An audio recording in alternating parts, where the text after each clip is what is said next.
everybody, and welcome back to the Cinefile, the podcast celebrating cinema one film at a time.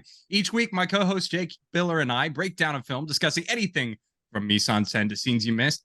Today, we tackle Denzel as he decides to coach a football team in 2000's Remember the Titans. This is our final week of football in the fall.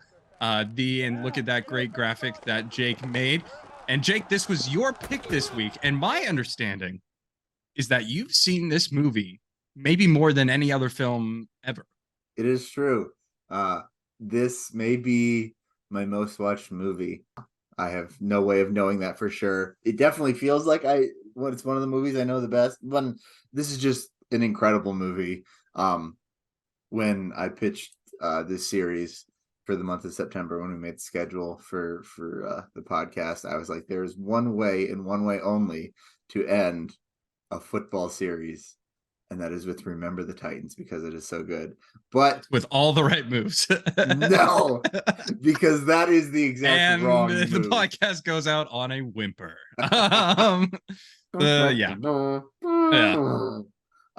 no, I told you this may be one of the movies I've seen the most, because my dad, I know I've mentioned him before in the previous weeks, he coached football for many years, high school and middle school football here in Indiana, and he's also Rudy's co-star in Rudy. Yes, he was in Rudy.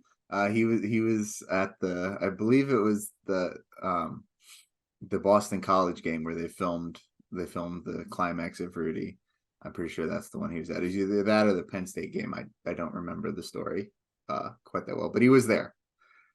Yes, co-starring with Sean Astin and Vince Vaughn. And he doesn't let anyone forget it. But my dad, every week during 2-a-days when he was freshman football coach, they would have a lunch break, and all the kids, you had to stay. It was just part of the experience. You had to stay and eat lunch with the team and everything. And honestly, most people would take a nap. But they would all sit in a classroom, and Dad would put this movie on. So like, anyone who played freshman football for my dad has seen Remember the Titans. And I tagged along to practice a lot as a kid, so I've seen it many times. But honestly, every time I rewatch it, it doesn't get old. It if anything, it gets better. I will say this is probably the first time I've rewatched it in a couple of years. And it's just as good as I remember it. It is a masterful performance by Denzel Washington, but it's also coupled with a really strong supporting cast that doesn't let Denzel outshine them. I think what stuck out to me on this rewatch is he is obviously the main character and obviously the shining star, but everyone behind him doesn't get lost. They just they do their job well and understand that the job is to support that performance. Yeah, and I think that's a great point. I mean, this is obviously a starring vehicle for Denzel.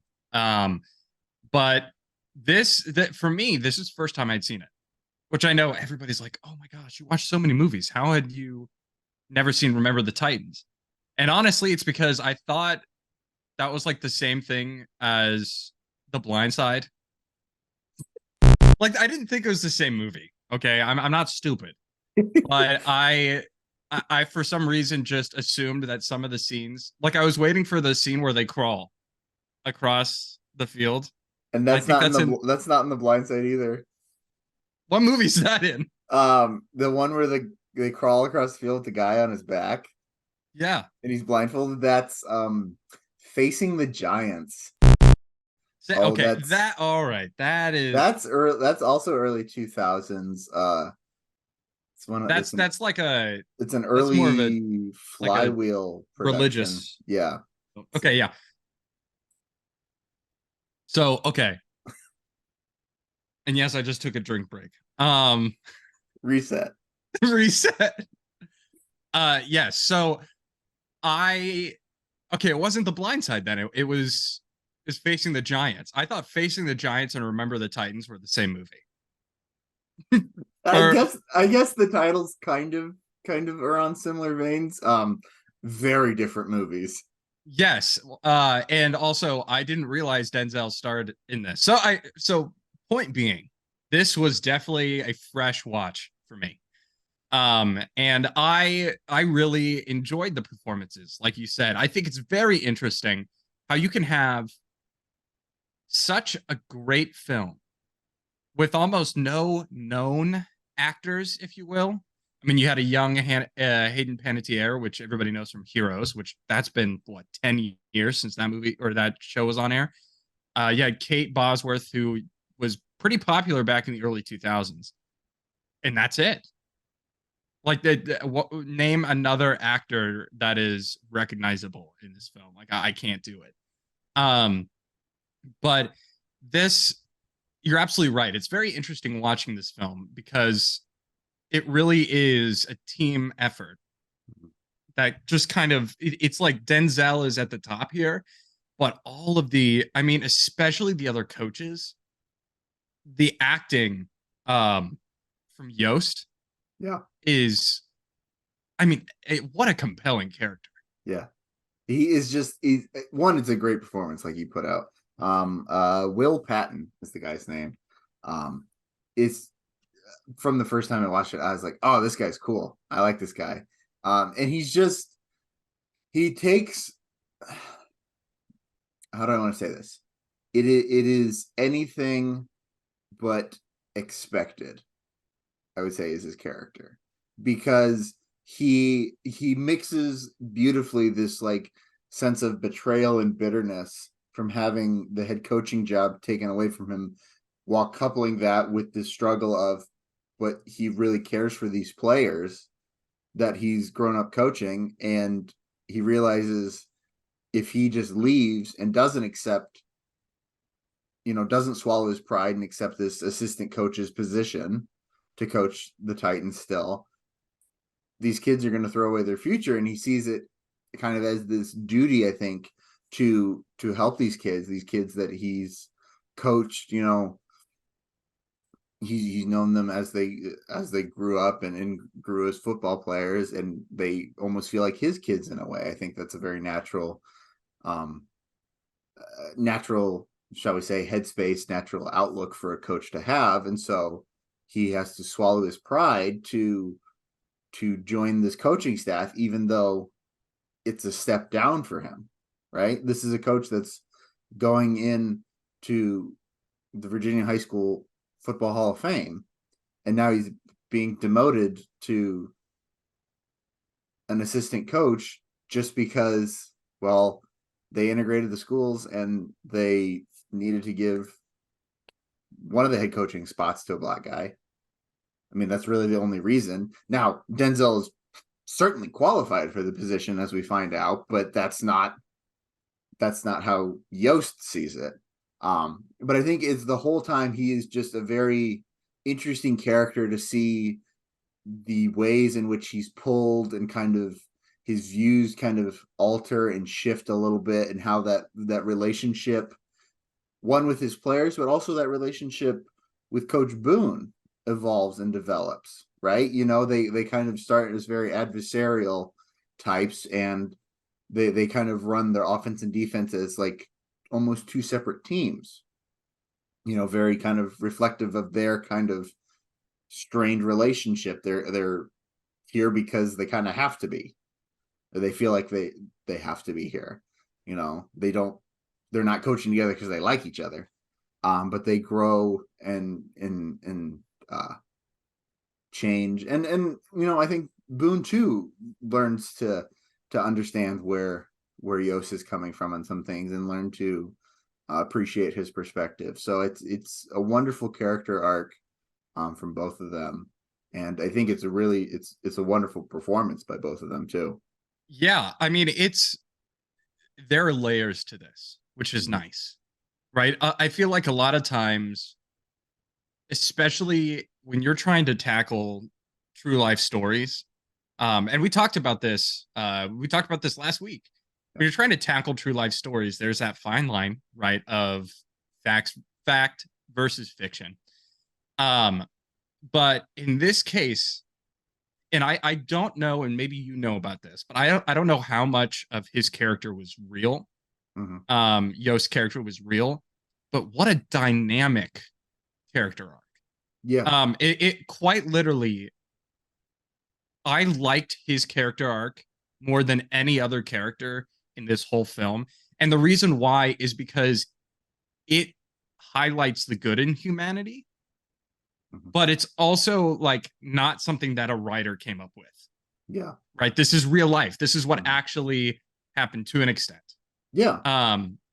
And so that for me made it all the more compelling because Mhm. you have, and we talk about this all the time, right? The building blocks of story, right? You have this great foundation or great premise for a story, but it's actually reality. And then you have a character that continues to grow and change and evolve, and he starts at one place and ends at another. And a lot of times in a lot of films, that doesn't happen, especially when it's not the main character. Yeah. So a lot of times they're what you would call like a cookie cutter character, right? They're one dimensional, or um, their stories are not built upon. And this is a great example of a supporting character in this film, um, with an actor that isn't well known, Mhm. Will Paxton. And Patton. oh yeah, Bill Paxton is Bill Paxton is in isn't he in Titanic Twister? and Twister. Yeah. Uh that's for you, Jordan Wolf. Yeah. When are Jordan we Love. gonna do, when are we gonna do the Twister episode and have Jordan on this podcast? That's his favorite movie. Yeah, yeah. Shout out to Jordan Wolf. He's in Rockford right now. And he currently probably on air Yeah. or getting ready to go on air as a meteorologist. Um, but I think that you've got that character, you got that actor, but just what a juicy role, Yeah. if you will. And that's the thing that I really liked about this. Yeah. From what I could gather, it seemed to be a pretty true or pretty accurate story. Biggest, I guess, changes. Um, Yoast actually had 4 daughters instead of just one, and Cheryl's If Cheryl. They actually, I think they all ended up. I think they did live with their mother, or there was like a split custody. So like that's kind of fuzzy. But they agreed to make Cheryl the one because it is true she loved football the most and was there around the team, and she actually passed away before the movie was released, or before they even made the movie. So kind of as a tribute to her, the 3 other sisters agreed that like, okay, like yes, that's fine. We don't need to be in this. Could you The imagine act having four Hayden Panettieres running around? Good that Lord. would be something. The thing I wanted to talk about with this film is I know we talked about fact versus fiction last week, but this is an inspirational sports movie that really isn't about sports. Mhm. And this is honestly, this reminded me so much of the film that we watched about basketball. Glory Uh, Road. yeah, Glory Road. Yeah. It reminded me so much of Glory Road, but in that again, like these are films where, yes, football is a part of it, but really the message is much deeper. Yeah. And I always appreciate when you have like a true story, right? Because this was a real team, and they really went 13-0. Um, but that's not the reason why they told the story. Right. The reason why they told the story has to do about coming together and tolerance, Mm-hmm. right? And uh, accepting others, and acceptance. So I think that's always really neat when you have a real life story that has this deeper meaning, right? We already talked about layers that has this deeper meaning, um, that we can kind of talk about. So we're not just talking about the stats on the field. Mm-hmm. No, I think that's a great point, and I think of all the football movies we've watched, um, I played high school football, and I feel like this, in a lot of ways, is the most true to life. Yes, this is a movie about high school football, so there's that whole aspect. Of course, the replacements is not going to be the same thing as playing high school football in Indiana. That's apples and oranges there. But I think it's in a lot of ways true to playing football, at least in my experience playing it, because like you pointed out, this movie is about so much more, these important ideals and character traits and life lessons to be learned. And I think for the majority of people who play football, especially those, who don't go on and play in college, don't go on and play in the NFL, playing football, the things you get out of it is not learning to play football. It's learning aspects of teamwork and trusting and working together and the value of hard work and all these life intangibles, blah, blah, blah. But I really like, as cliche as that sounds, and that's what every high school coach in America is going to pitch to you, is like, it's not about, we're out here to win games, but we're built to build men of character. That's really, in my experience, what football is about, is playing high school football, and so many people on this team, like, they probably didn't go on to play college football. This was the pinnacle of their football career. Right. But they learned these important life lessons these are things that they carry through with them through the rest of their lives.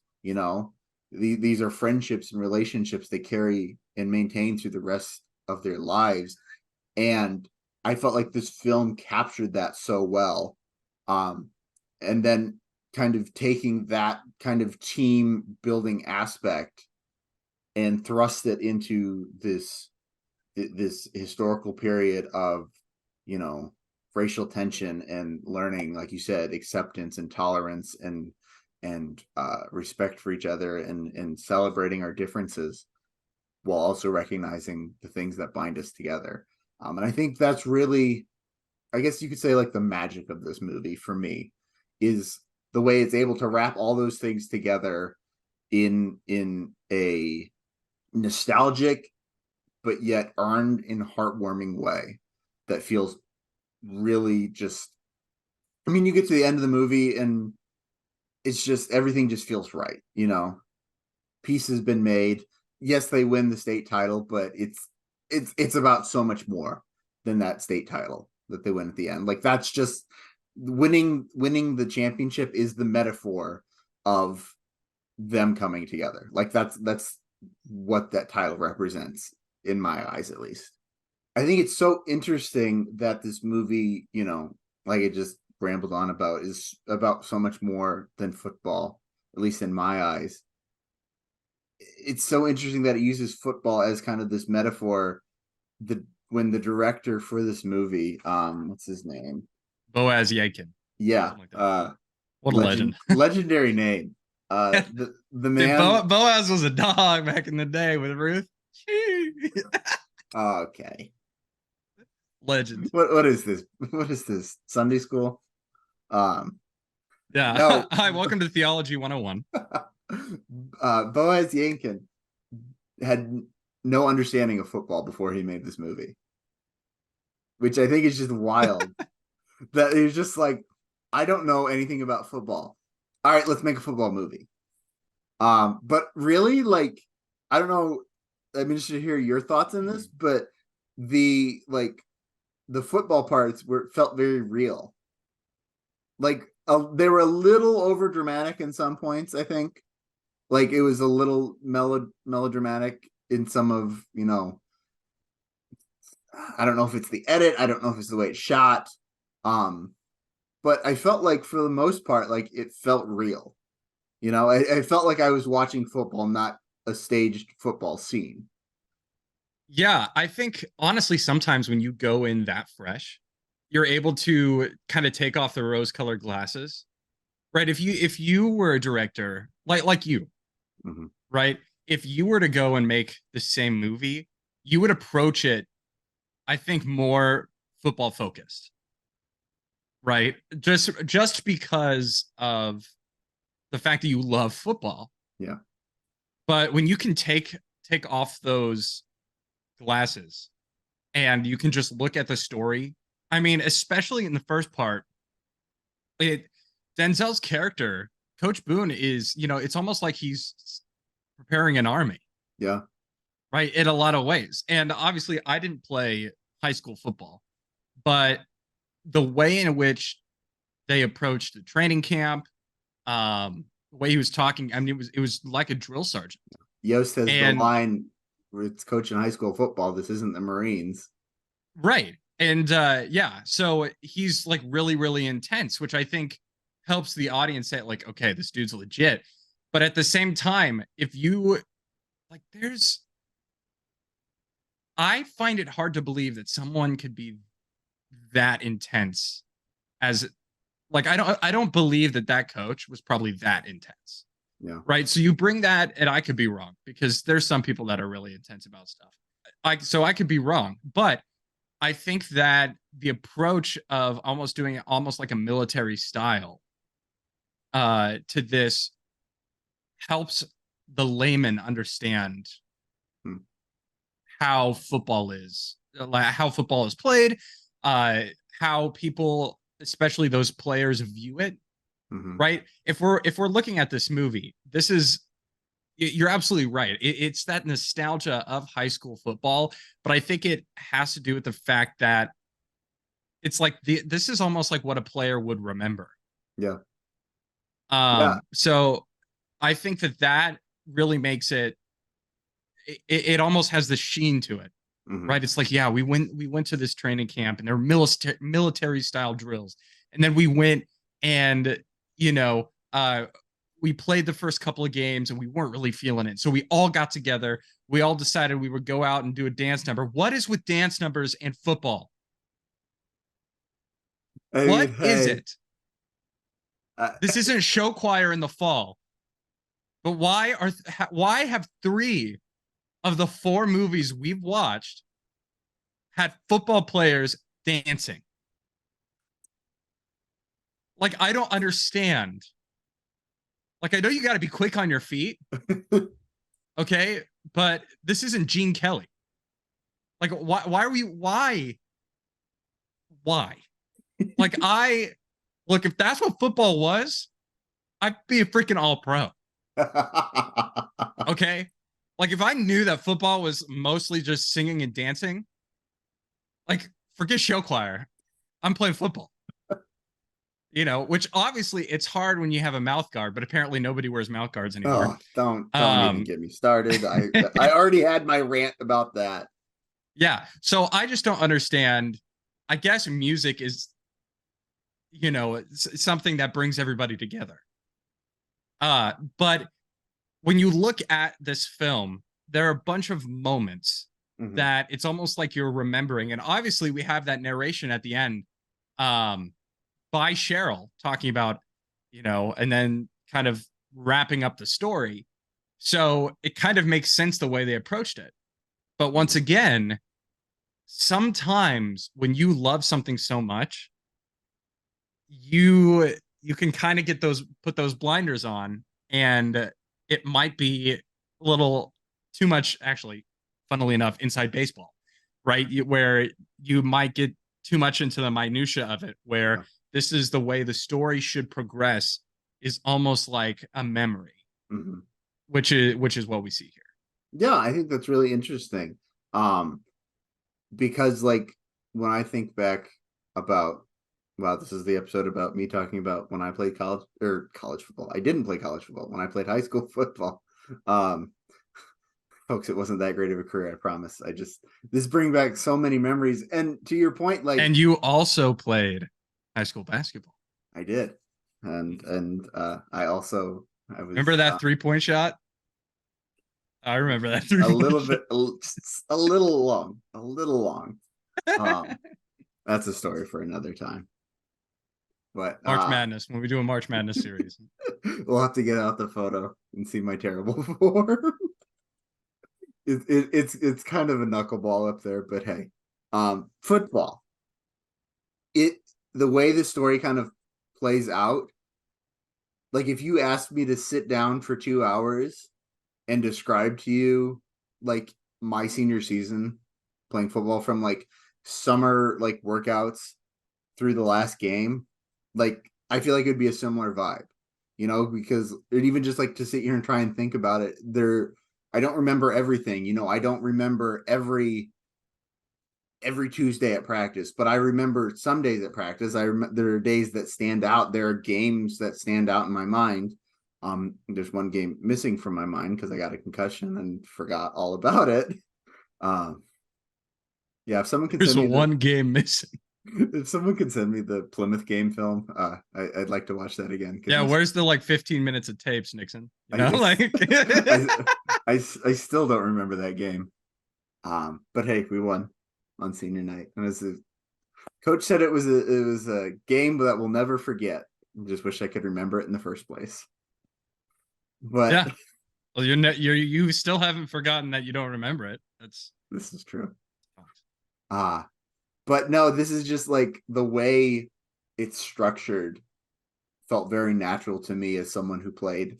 But then I think to your point, we've been talking about how it's, this movie's about so much more than football. Having a director that doesn't know football, it is not like in love with the football shots. Like they're good and they're executed very well, but it's not like he didn't make this movie because he's like, oh yeah, we're going to get some like cool football action sequences.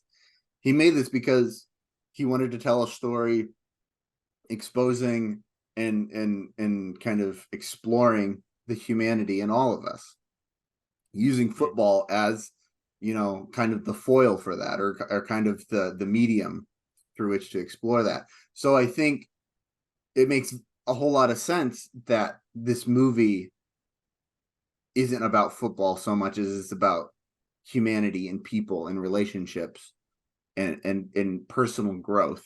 And I think, you're exactly right. When you're not in love with the game, you're able to approach it with fresh eyes and able to find the story within the game, which I think is really, really interesting. Yeah. And I'm just sitting here thinking, and this happens almost every podcast where I have some thoughts going into the pod, but then like when we kind of talk, kind of brings more and more out. And honestly, that idea that I mentioned about like this being this is just a bunch of moments. Yeah. This is because I'm thinking back to, obviously I did show choir, right? I didn't do football. But what do I remember about what do I remember about like my senior year? I remember certain bits and pieces of, getting ready. I still remember when I was a junior, my sophomore year, they didn't really let me on stage very much. We don't need to talk about that. But my junior year, I was one of the first people out on stage. And I remember like the electricity in the air as I walk onto the stage for state. And we were so nervous because we like went first. And so so I stood there and then just went into it, right? And it was dancing and all that stuff. And I'm sure if we were to have a documentary crew, it would have been remembered a little bit differently. Mm-hmm. So that to me is kind of how this movie is. So before we go into Rosebud and Thorn, I feel like this is a very you idea, but I find this movie, there's so many one-liners in this movie, and I don't know, did any of the dialogue stand out to you as especially funny? Because I can quote this movie backwards to forwards, forward to backwards. Like when nothing will top the sequence when Blue asks for a water break. Coach, we need a water break. And Boone goes, water makes you weak. Water makes you tired. Water is for washing blood off that uniform. You don't get no blood on my uniform. Boy, you must be outside your mind. We are going to do up-downs until Blue is no longer tired and thirsty. And I felt that pain in my soul because I hate up-downs. Anyone who's ever done an up-down, it is the literal worst thing on this planet. Like, the worst form of torture anyone could ever put me through was an up-down. I have swore off up-downs since retiring from football. Like, I will never, ever, ever, ever, ever, ever, ever, ever, ever do an up-down again on my life. I will not do it. Folks, this is on the internet. It is. This is forever. Mark my words. If anyone finds me doing if anyone has proof of me doing an up down from this moment forward, call me out on it. The thing that I remember, because I texted you this quote, I said at one point this movie was Equalizer 0.5 because he pulls out a shotgun. Yeah. And I was like, you don't mess with Denzel when he's got a shotgun. That's nope. Equalizer. Is when she goes, Daddy, are all white girls that crazy? And I texted Jake and I said, all white girls are that crazy. Especially when a new Taylor Swift movie is coming out. The other moment I liked is when he pulled out that banana and threw it to the coach. That is savage. So. Why did that remind me of Deion Sanders? Like, obviously, like, Deion would do something. Everyone's like talking about Deion because of Colorado and stuff, and they got USC this week, so this could be boy, it's gonna be big. Be two rough ones in a row for the Buffs, but that just like felt like so Deion. And honestly, like this whole movie, like looking at Boone, like everything that we've been talking about in, you know, the college football media about, you know, Deion taking over Colorado, it's just like reminds me of it, of how like pride this is. Yeah, I think you're absolutely right. And while I can't remember specific quotes, right, because I've only seen this movie once, what is memorable for me is Denzel's delivery of the lines. Like some of the lines he says, he doesn't take a breath. He talks like this and then he keeps going and he keeps going, he goes, and then he's done. You know, like there is no breath there. Yeah. And I think that adds to the buildup of the intensity and things like that. Mm-hmm. The other line I kind of liked is when it goes like, Coach, I'm eligible. And he goes, well, I already have a wife. Or something like that. And he goes, no, I got like a C- average. I'm going to college. And then I texted Jake and I was like, you know, this really is 1971 because you're going to college with a C- average. Good for Louis, though. Yeah, he literally he said I'm eligible. He goes, well, I already have a wife. But yeah, I think this movie, especially Denzel's so unique in this, and this is kind of where we'll finish off before we go into Rosebud and Thorn, because yes, he has a lot of quotable lines, but the way in which he plays this character is really interesting to me because he's a man on a mission. Mm-hmm. And I wonder if Coach Boone was like that, or if this is more Denzel.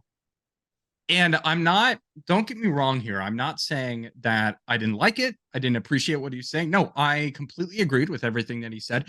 And I liked his performance.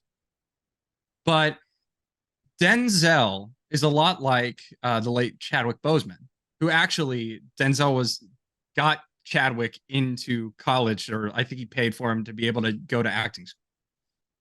In that he picks projects with a message, especially now. And even Equalizer 3, right? A message about standing up to the bad guy, I guess, in a way. But he picks projects with a message and a strong message. And there's clearly a strong message here. And that's why some of the time I'm like, was he really this intense? Because this is, you know, like not everybody's a bad guy, but also at the same time, I think especially you needed to have that intensity for somebody to take you seriously. Yeah. On or off the field. But I think Denzel's performance is really interesting here because it seems like he added a lot of himself, or he saw himself in the character. Yeah. And I don't know. It just seemed really message heavy. And I liked the message and I liked the way in which he delivered it. But it's like, I wonder if Coach Boone was that way, of saying basically, like, we're going after not only like I will be respected. Yeah. but also we're going to come together as a team and kind of shed uh, this racism that is so prevalent, especially in 1971, and honestly is still prevalent today. But we're talking about 1971. Yeah, for sure. I think I don't know. To your question, was the real Coach Boone like that? I don't know. Only someone who knew Boone or knows Boone would be able to answer that question, I think. But I think it's very understandable that character coming into that situation is going to have an immense chip on his shoulder and feel like he has everything to prove in the world, that he rightfully deserves this job. I mean, from that first time he goes to Yoast's house after he's been given the job, he says, something to the effect of, I feel bad how this happened, but I am qualified for this job. He stood up for himself there. He is constantly saying, I am qualified. And I think that's what he's out to prove, is that he wasn't given this as any form of tokenism, and he's not going to have it taken away from him by any form of racism or oppression or people who want to put him down. He is a winner, he is qualified, and he's going to go do this. Everything else be damned. And he is because it would be so easy for this movie to just be about Denzel's Coach Boone coming to fighting against this kind of tokenism and the fact that they really, I mean, we don't see many cracks in the armor. Yeah. We see the one scene specifically about when he's talking to the guys that are like, look, if you lose a game, you're done. And he goes and he kind of throws up. And then we also see another scene closer to the end of the film with that press conference where it flashes back, where it cuts to him kind of sitting there. And we kind of realize that, okay, what is his purpose in doing this? Is it self-fulfilling? Is it about the team? What is that? And obviously, there's a whole nother movie that could be made just about his character and wrestling with these things. But obviously, this movie is about the Titans, the team. Yeah. So I just thought it was an interesting choice. And honestly, it says something about Boaz that he's able to not just make it a movie about Denzel. Yeah. Right. To kind of bring this whole conversation full circle about it really being a team film, propping him up. I think I would have liked to see a few more cracks in the armor. And while, because there's potential there, Yoast introduces the idea, okay, why are you doing this? Are you doing this for you? Are you doing this for the team? Are you doing this to prove something? I kind of wanted to explore that a little bit more and not just make this man infallible. Yeah. Because I think flawed characters are much more interesting. And I saw that a lot with Yoast. I saw a lot of flaws, right? He's a really flawed character, and I think he's really interesting. But Denzel's character isn't really portrayed as flawed. Yeah. So, and again, I'm not saying that what he is saying is a flawed argument. Yeah. What I'm saying is that characters are always more compelling when they aren't perfect. Yeah. I hear what you're saying, and I understand where you're coming from. I almost wonder if the flaw in his character is that he thinks he has to do this. He thinks this is his mission. That's not always the lens.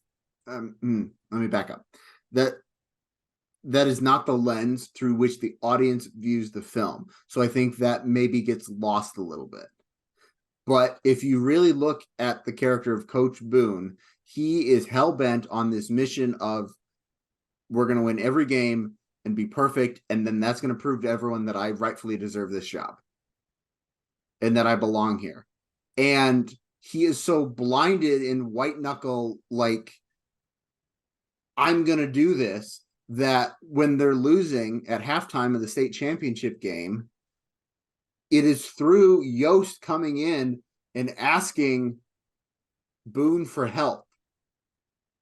Yoast humbles himself and asks Boone for help, and in a way that, like, in this beautiful moment of like understanding that it's not about any one person, even Coach Boone. It's not about just him. It is about this team.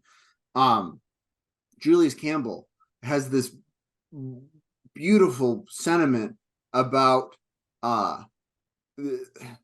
Boone says something about like nobody's perfect, and Campbell says, but you've asked us to be perfect.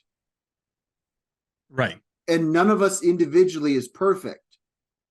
But as a team, we have been perfect up until now.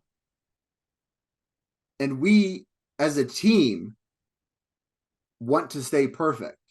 But it's this almost like beautiful moment. And then Yoast steps in and like talks about how, how he's grown just as much from the players as he hopes that he's taught them, and blah, blah, blah. And I'm not remembering the fine details here, but it's this beautiful moment of, I think, breaking down this aura of Herman Boone thinking that like, I'm going to do this by myself. And it's not really explored here.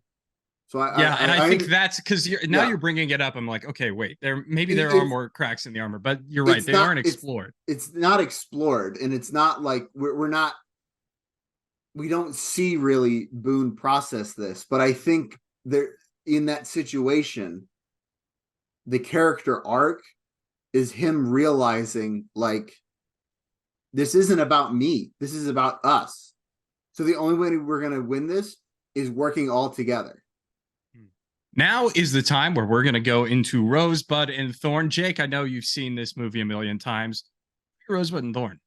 So I've tried to be brief in an effort to not make this an hour and a half long podcast, because I could talk forever about all the good things I find in this movie. So I'm going to condense it down to the cast. I think pretty much without fail, top to bottom, everyone gives a really good performance and really understands this role, with maybe one exception. And I will get to that in a second. I hope it's the same exception I have, because anyway, continue. Actually, I have two exceptions. We've talked about the beautiful performances from Denzel and Will Patton as Boone and Yoast, but then we really haven't even explored, and it's another one of my favorite relationships, the guys that play Gary Bertier and Julius Campbell. Like, that's such a beautiful relationship that we could spend forever talking about, and I think really has a lot of interesting parallels to try and look at this as, what if that is what if you're getting a look at a young Yoast and Boone if they would have played together. Interesting. I saw a lot of like interesting parallels through that in this rewatch that I really enjoyed. But I mean, I could keep going down the list. There's so many good performances, and I think really like everyone, like I said, just understood their role and understood what this movie asked of them, and just knocked it out of the park with very few exceptions. I really like the screenplay. It is such a well-crafted narrative. It is balanced. It is emotional. It really tugs at your heartstrings. Yes, I did cry when Gary got hit by the car. And I don't know if I've ever cried before when Gary got hit, but like there were a couple tears running down my face, because I think it's that powerful of a story. Of a truck. Emotional damage. Stop. Man, that horsepower, man. God. He already got hit once, don't gotta hit him again. And then the Who's director driving a Camaro? Anyway. Not a Tesla? Another rose goes to the director. I think bouncing off the screenplay, like, he was given such a good narrative, and I think he executes it very well and keeps the story so well balanced and in check, and really really understands how to use football to explore a lot of bigger themes, which I think is really masterfully done. But so I said there may be one or two exceptions when it comes to good performance in this. The guy who played Ray, like, I know we're not supposed to like Ray, but it's very two-dimensional, I thought, in this. Mm. I don't know, like, obviously, like, it's a bit of a caricature rather than a character, I think, in this instance. But I just think the performance comes off as a little flat, and I think you notice it because of all the good performances around him, is from the rest of the team. And then I'm also going to say Emma, Gary's girlfriend. I thought her character was a little. I don't want to say all over the place. It was just we made some leaps without, I felt, them being earned. Like, I didn't see. You didn't see the work. I didn't see the work her character went through to make these changes. Like, obviously the moment that she shakes his hand is a big moment, right? Yeah. That is like really powerful, but it would have been that much more powerful if we saw a change, because what we have, like, maybe 4 scenes with her. Yeah. And the second scene, she's like we're going in 2 different directions or something like that. And the third scene, she's like, hey, I just wanted to remind you that I'm going to try and not be racist, but we're still not going to date. And then she shows up at the hospital, and then she goes and shakes the dude's hand. So, like, I mean, it's just, and I'm sure there is story to be explored, and that's something you can't explore everything, right. in a 2-hour movie. Yeah. It was one of those things that, like, when she shakes Julius's hand, I'm like, I know I'm supposed to care about this more than I actually do right now. Yeah. So yeah. So yeah, those are gonna be my 2 buds. And I texted you that this is a near perfect movie in my eyes. And so there are no thorns. Okay. Well, I'm gonna start. No, I will start with Russ. I'm not gonna start with my thoughts. Because I quoted you near. This is not a perfect film. I think Denzel gets a rose from me. He's so compelling. Dude's just like the GOAT. Like, he's such a good actor. And he really chews up the scenery. I mean, like, he makes everything interesting. The way in which he acts. It's just he's such a legend. Yeah. Even in this, just, you don't want to mess with Coach Boone, but also the way in which he delivers the dialogue. And that's something that I don't think Boaz, whatever the heck last name, which also the reason why I kept saying it wrong is because I keep thinking of, that's why I was looking up, if you saw me looking across here, Anton Yelchin played Chekhov in the new Star Trek movies, and for some reason, like, Boaz Yakin and Yelchin get screwed up. So I keep wanting to say Boaz Yelchin. Yeah. Or I keep wanting to say Boris Yeltsin, the former premier of the Soviet Union. Okay, I was also thinking about him, but I don't know. I'm not a history nerd. So anyway, so I think that I think Denzel just really steals the show here. I agree with you. The cast overall, I think it's a really great ensemble. Another rose goes to Yoast. I think that actor, Will Patton. Yes. Not Will Paxton, brother of Bill Paxton. Well, actually, Bill Paxton also could be known as Will Paxton, because Bill and Will are synonymous. I love the music. Yeah. The soundtrack to this has some freaking bangers. If you know anything about me, you know that I'm a really big fan of, like, 70s and 80s music. That's kind of, as the kids would say, my bag. So I really do enjoy listening. And I texted you because they started playing James Taylor, and I love James Taylor. So I'm excited for his album. I think it's 2002 is October Road. I love playing that in the month of October. Of course I do. And then September Grass, Anyway, my buds. Honestly, I kind of came in having some buds. I really don't have any buds now. Now that we kind of talk through it, and I kind of understand why they did what they did, I kind of appreciate it more. My thorn is Hayden Panettiere. Good Lord. Really? So I don't buy the charm. I don't buy the cute kid loving football. I don't think it's realistic in that way. I don't think a kid would act like that. Like there, granted, I as a kid loved football and I would say stuff like that. But she talks with such authority that she does not earn.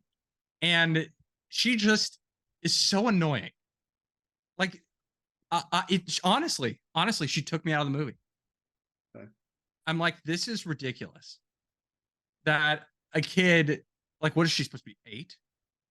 9.5. Thank you very much. I don't care. Like that's literally like I don't anything that you have to tell me. Like, I just the thing I did find realistic is when Boone calls her coach. Yeah. I liked that. But this kind of being obsessed with, like, I just didn't buy it. And so she took me out of the movie. I thought she was really annoying and over dramatic. And obviously she's a child actor and they aren't the most subtle. But I could have gone with none of her. And honestly, take her out of the movie. There's like one scene where she's needed. There is literally like one scene where she's needed. And then the rest of the movie, she's not needed. So she's such a big thorn. Good Lord. Like totally took me out of the movie. Hated it. I will respectfully disagree as a coach's kid myself. Okay. All right. On that ground alone, I cannot hate that character. Okay. She got so. That's okay. That's okay. So annoying. I can understand where you're coming from, even if I disagree. And I'm sure I'm gonna be a girl dad, and I'm gonna be like, one day I'm gonna be like, oh, that's such a cute thing, or I'm gonna be like, if the only thing I would accept is if my daughter did that with like Star Wars lore. She jumps on a chair. That's not canon. She's like watching Rise of Skywalker. That's not canon. That's unacceptable. Are you kidding me? It's outrageous. It's unfair. Lies, deception, every day, more lies. Yeah. I'm sorry, Master. I haven't been appreciative of your teaching. Anyway, Ahsoka, legendary show. Yes. Now is the point where we talk about who we think we are. And I've got a good one I know for who I think you are. But Jake, I'm going to pass it off to you. Who do you think I am? I think you're Petey Jones, the running back. Who can't hold on to a football to save his life. So you think I'm Melvin Gordon? Great. No, because I wrote it down, of course, in the moment when they go to the first day of school, and Petey says, "But there are a lot of fine women around here." But also, Petey, like, yeah, I don't know. There's just something about Petey that I was just like, yeah, that's Ben. I don't know if it's I like think he's got like a good humor. like personality. Yeah, he has a very like unique personality, and I don't like. Yes. I'm not trying to make some like slanted comment there. Like, no, and I appreciate that. I like, yeah, because I'm more than just liking girls. I know. But you're absolutely right. Like you're like 1,000,000,000% right. Yeah. But for the folks at home, when you think of Ben Sparrow, I don't want you to think about being a Rizzler. And he also Petey has some wit about him because when Petey's hitting on like trying to talk to the group of white girls who are fawning over Sunshine, and the one guy's just like, "What are you doing talking to my girl?" And he's like, "Well, I didn't see any cattle around here." I was like, yep. Yeah, okay. Ben would say you know that. what? I'm Petey. That was like, I wouldn't be that disrespectful, but that was literally so fried. I can't even. I was like, this dude is going to get hit. Like, so uncalled for. For me, I think that you are Gary. And the reason why is because if you know Jake is somebody that has a lot of strong moral convictions and is not afraid to be the guy to stand up and stand for those. Ooh, that's bad because he is in a wheelchair at the end. Emotional damage. Not stand up then. That's bad. It's really bad. No, I Keep going. yeah, you're like, put down the shovel. Put down the shovel. And so especially what he does with his mom and his girlfriend, it's saying like, look, like, I'm not gonna tolerate the racism anymore. Like, I've learned that that's not who this person is. Okay, we're not doing it anymore.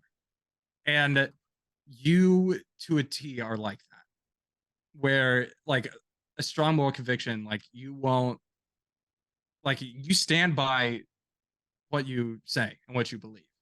And so I definitely saw that I immediately thought of Gary, because I was like, I mean, he cares about his teammates, but he's also like really willing to stand up for what he believes in. And you do that. So I thought of you.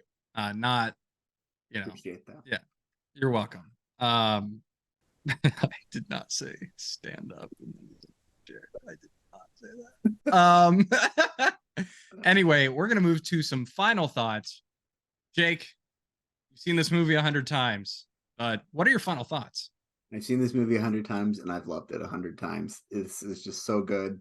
It's so nostalgic for me. It brings back a lot of really good memories.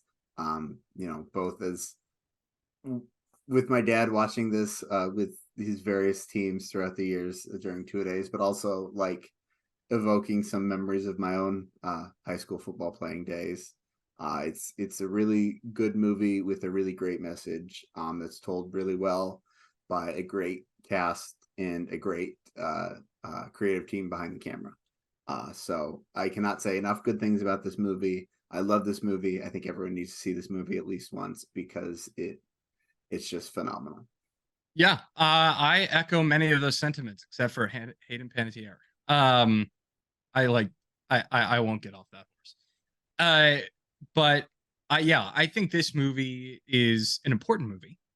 A lot of the films that we've watched this past year have been important films with good messages. But it's so interesting to look at this film because it's almost like a glorification and like a highlight reel of a high school football season in a way. And that's what Boaz's last name brings to the table. I'm not going to try and pronounce it. Boris Johnson brings to the table. So I really appreciated that. I think the acting was spectacular, except for Hayden Panettiere. I really liked Yoast as a character. I thought his depth was fascinating, and really brought a lot to the table in a vehicle for Denzel. Denzel is great as always. I think he is a brilliant actor. And I just love a great true story. And this is a true story. So highly recommend this film. So I echo your sentiment there. But the question is for you folks at home. Do you like this movie? Had you seen this movie? Did you think this movie was facing the Giants just like I did? Let us know all your thoughts in the comments down below, or make sure to tweet us, X us. Is that how you say it? The artist formerly known as Twitter. Right. Let us know your thoughts. We love hearing from you. If you like this video, hit that like button and ring that bell with the subscribe button to get notifications on all upcoming content. Next up, I think we're doing Spooky Cinefile. Is that correct? Spooky Cinefile. Yes, I'm excited for this one. Yes, and I'm not a huge horror guy, so I think we're going to do Me a lot either, of... So this is going to be interesting. This is, yeah. So we're watching The Nun 2. No, I'm just kidding. No. Yeah, no. one that's in theaters. So anyway, but yeah, so we got Spooky Cinephile coming up next week. Make sure to follow Jake, myself, and the Cinephile on all of those different kinds of Instagram, Meta, whatever you want to call it. You see the links right there. For Jake Biller and Ben Sparrow, thanks so much for watching. We'll see you back here next week. And cut.